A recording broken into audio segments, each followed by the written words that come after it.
नमस्कार मंडळी, श्री स्वामी समर्थ. वर्षातून एकदाच येणारे मार्गशीर्ष महिन्यातील गुरुवार आणि त्या दिवशी केली जाणाऱ्या व्रतवैकल्याला फार महत्त्व आहे. तर मार्गशीर्ष महिना हा व्रतवैकल्यासाठी खास असतो, कारण या महिन्यातील महालक्ष्मीचे व्रत सुख समृद्धीकारक ठरतात. मार्गशीर्ष महिन्यातील गुरुवार, मार्गशीर्ष पौर्णिमा, दत्त जयंती या व्रत आणि सणासह हा महिना आपल्या घरात आनंद घेऊन येतो.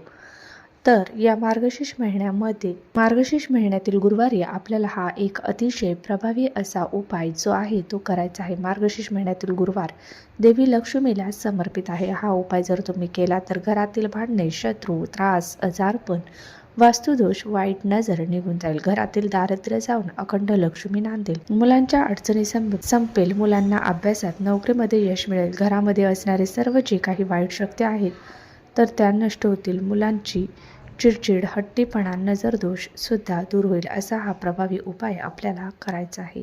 करायचा, कोणत्या वेळेमध्ये करायचा याबद्दलची संपूर्ण माहिती आज या व्हिडिओमध्ये मी तुमच्यासोबत शेअर करणार आहे. त्यामुळे तुम्ही हा व्हिडिओ स्किप न करता शेवटपर्यंत पहा. मार्गशीर्ष गुरुवार लक्ष्मी मातेची पूजा करू आणि या दिवशी बऱ्याच महिला स्त्रिया उपवास ठेवत असतात आणि लक्ष्मी मातेची पूजा करून कथेचे पठण करत असतात आणि शेवटच्या गुरुवारी उद्यापन करतात. हे व्रत केल्याने मनातील इच्छा पूर्ण होतात. घरामध्ये सुख शांती लाभते. आपल्या घरी सुख शांती तसेच मनातील सर्व आकांक्षा, इच्छा पूर्ण करायच्या असतील तर या व्रताला मनोभावे करावे, विश्वासाने करावे. त्या घरावरती नक्कीच माता लक्ष्मीची कृपा होते. कुटुंबावरती कायम माता लक्ष्मीची कृपा राहते. पहाटे लवकर उठून अंघोळ केली जाते. स्वच्छ वस्त्र परिधान केले जातात. व्रताचा संकल्प घेतला जातो. अंगणात किंवा पूजेच्या ठिकाणी रांगोळी काढावी. त्यामध्ये माता लक्ष्मीचे पावलं अवश्य काढावी. त्यानंतर माता लक्ष्मीचे आसन सजवावे. माता लक्ष्मीचे आसन किंवा शिवासन सजवण्यासाठी आंब्याची पानं, करवंदाची पाने, त्याचबरोबर भाताच्या पारंब्या वापरल्या तर अतिशय उत्तम. त्यानंतर कलश स्थापित करावा. सर्वप्रथम कलश आणि गणेशाची पूजा करावी. नंतर लक्ष्मीची पूजा करावी.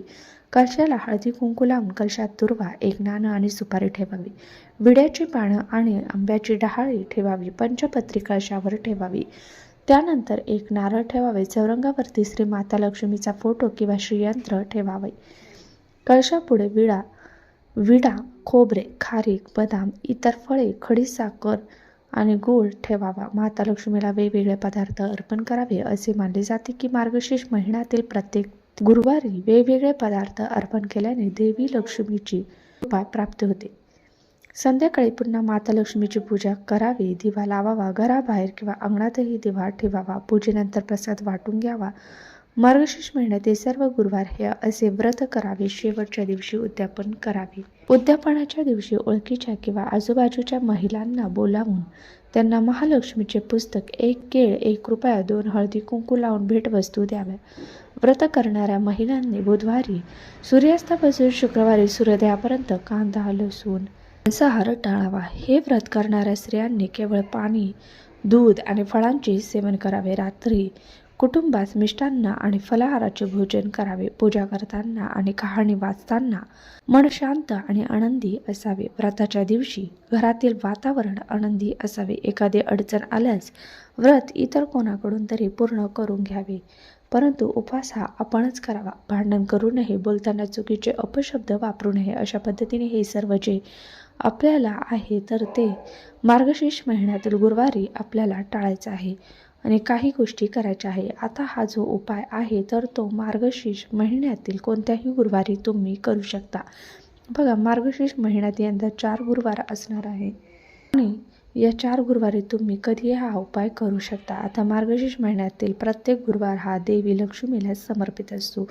ज्या वेळेमध्ये देवी लक्ष्मी ही आपल्या घरामध्ये स्थायी स्वरूपामध्ये वास करते त्या वेळेमध्ये आपल्या घरात कधीच कोणत्याच अडचणी, अडथळे, आजारपण, दुःख, संकट जे आहे तर ते प्रवेश करत नाही.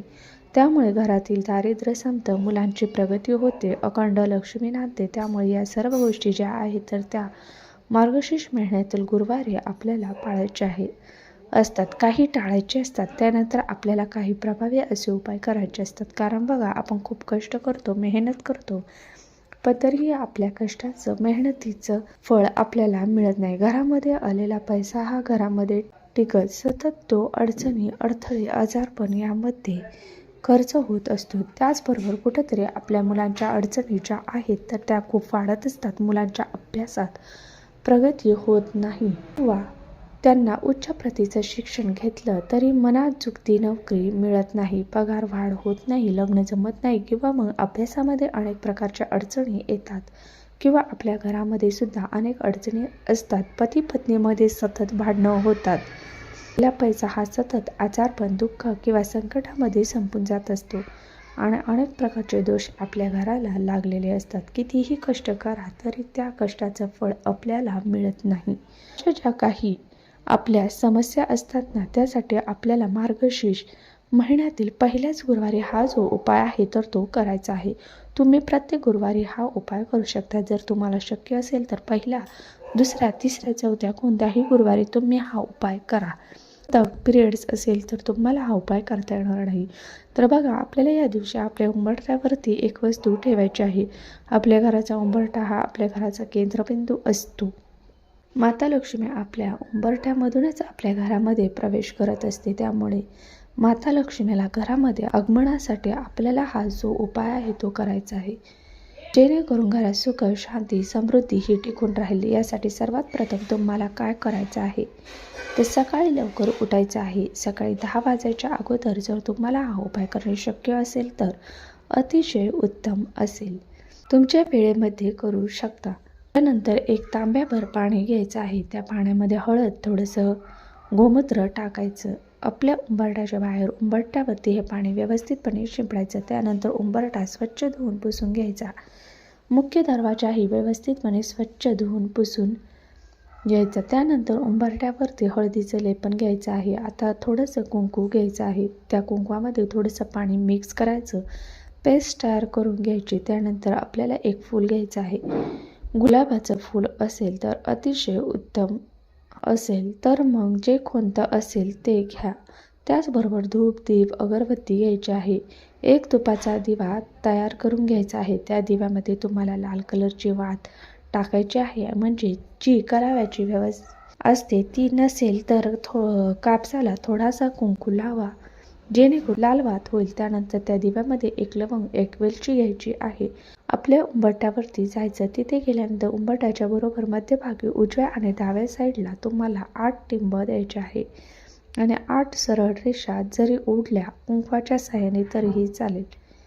हे 8 रेषा अष्टलक्ष्मीचं प्रतीक असणार आहे. पहिली जी रेष आहे तर ती देत असताना देवी लक्ष्मीचे स्मरण करायचे आहे. धनलक्ष्मी नमो नमः. त्यानंतर धान्य लक्ष्मी नमो नमः, संतान लक्ष्मी, गजलक्ष्मी, ऐश्वर्यलक्ष्मी, आदिलक्ष्मी अशा पद्धतीने अष्टलक्ष्मीचं स्मरण करायचं. त्यानंतर प्रत्येक लक्ष्मीला कुंकू, अक्षदा, फुलं अर्पण करायचं आहे आणि जो दिवा आपण आणलेला आहे तर त्या दिव्याच्या साहाय्याने ओवाळून घ्यायचं, नमस्कार करायचा, भगवान विष्णूंचं स्मरण करायचं, कारण देवी लक्ष्मी ही भगवान विष्णूशिवाय अपूर्ण असते. त्यानंतर आपल्याला तो जो दिवा आहे तर तो त्या ठिकाणी ठेवायचा आहे आणि जोपर्यंत दिवा जळत आहे तोपर्यंत जळून द्यायचा. नंतर शांत झाला की साहित्य निर्माल्यामध्ये टाकायचं आहे. असा हा प्रभावी उपाय तुम्हाला मार्गशीर्ष महिन्यातील गुरुवारी करायचा आहे.